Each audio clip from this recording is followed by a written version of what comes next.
ಮೊದಲಿನ ಅಂಬೇಡ್ಕರ್ ಅವರ ಅಶೋತ್ತರದಂತೆ ಸಂವಿಧಾನ ಇರಬೇಕು ಅಂತ ಆದ್ರೆ ಕನಿಷ್ಠ 400 ಸೀಟುಗಳು ಲೋಕಸಭೆಯಲ್ಲಿ ನಮಗೆ ಬೇಕು.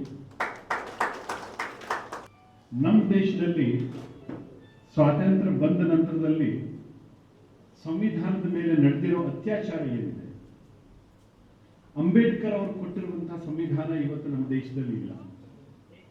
ಇದನ್ನ ತಿರುಚಿ ತಿರುಚಿ ತಿರುಚಿ ತಿರುಚಿ ಕಾಂಗ್ರೆಸ್ನವರು ಅದನ್ನು ಸಂಪೂರ್ಣವಾಗಿ ಕುಲುಗೆಡಿಸಿದ್ದಾರೆ.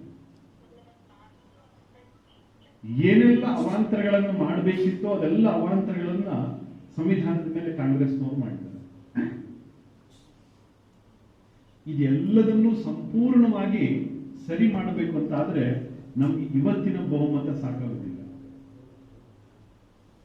ಇವತ್ತು ಲೋಕಸಭೆಯಲ್ಲಿ ನಮಗೆ ಬಹುಮತ ಇದೆ, ರಾಜ್ಯಸಭೆಯಲ್ಲಿ ಅಲ್ಪಸಂಖ್ಯೆಯ ಬಹುಮತ ಇದೆ. ರಾಜ್ಯ ಸರ್ಕಾರಗಳಲ್ಲಿ ನಮಗೆ ಬಹುಮತ ಇಲ್ಲ.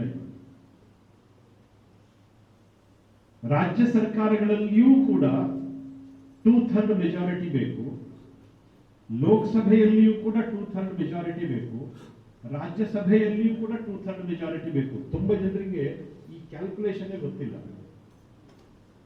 ರಾಜೀವ್ ಗಾಂಧಿ ಪ್ರಧಾನಮಂತ್ರಿ ಆದರು, ಅಲ್ಲಿಂದ ಶುರುವಾಯಿತು. ಮುಂಚೆನೂ ನಡೆದಿತ್ತು, ಇಂದಿರಾ ಗಾಂಧಿ ಅವರ ಕಾಲದಲ್ಲೂ ನಡೆದಿತ್ತು, ಜವಾಹರ್ಲಾಲ್ ನೆಹರು ಕಾಲದಲ್ಲೂ ನಡೆದಿತ್ತು. ರಾಜೀವ್ ಗಾಂಧಿ ಅವರ ಕಾಲದಲ್ಲಂತೂ ಸಂಪೂರ್ಣವಾಗಿ ತಿರುಚತಕ್ಕಂಥ ಪ್ರಯತ್ನ ನಡೀತು ಸಂವಿಧಾನ. ಅವತ್ತಿನ ದಿನ ಯಾವುದೇ ಬೇರೆ ಬೇರೆ ಸರ್ಕಾರಗಳು ಇರ್ತಾನೆ ಇರಲಿಲ್ಲ. ಅದು ರಾಜ್ಯ ಸರ್ಕಾರ ಇರಲಿ, ಲೋಕಸಭೆ ಇರಲಿ, ಎಲ್ಲದೂ ಕೂಡ ಕಾಂಗ್ರೆಸ್ಮಯ. ಎಲ್ಲೋ ಅಪ್ಪಿತಪ್ಪಿ ಸಂಸ್ಥಾ ಕಾಂಗ್ರೆಸ್ ಮತ್ತು ಜನತಾ ಪರಿವಾರ ಒಂದು ಸ್ವಲ್ಪ ಮಟ್ಟಿಗೆ ಇರ್ತಿತ್ತು ಅಷ್ಟೇ ಅಸ್ತಿತ್ವಕ್ಕೆ. ಈ ಸಂದರ್ಭದಲ್ಲಿ ಸಂವಿಧಾನವನ್ನ ತಿರುಚಿರ್ತಕ್ಕಂಥ ರೀತಿ ಇದೆಯಲ್ಲ, ಇವತ್ತು ಆ ಒರಿಜಿನಲ್ ಕಾನ್ಸ್ಟಿಟ್ಯೂಷನ್ ಅದು ನಮ್ಮ ಹತ್ರ ಇಲ್ಲೇ ಇದೆ.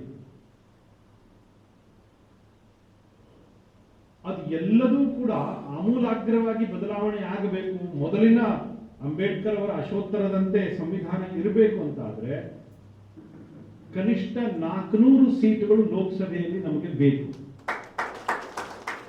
400 ಸೀಟುಗಳು ಲೋಕಸಭೆಯಲ್ಲಿ ಬಂದ್ರೆ ನಮಗೆ 2/3 ಮೆಜಾರಿಟಿ ಸ್ಟೇಟ್ ಇವತ್ತೆಲ್ಲ ನಾಳೆ ನಾವು ಗೆಲ್ಲಿಕ್ಕೆ ಅನುಕೂಲ ಆಗುತ್ತೆ. ಮೊದಲಿನ ಅಂಬೇಡ್ಕರ್ ಅವರ ಅಶೋತ್ತರದಂತೆ ಸಂವಿಧಾನ ಇರಬೇಕು ಅಂತ ಆದ್ರೆ ಕನಿಷ್ಠ 400 ಸೀಟುಗಳು ಲೋಕಸಭೆಯಲ್ಲಿ ನಮಗೆ ಬೇಕು.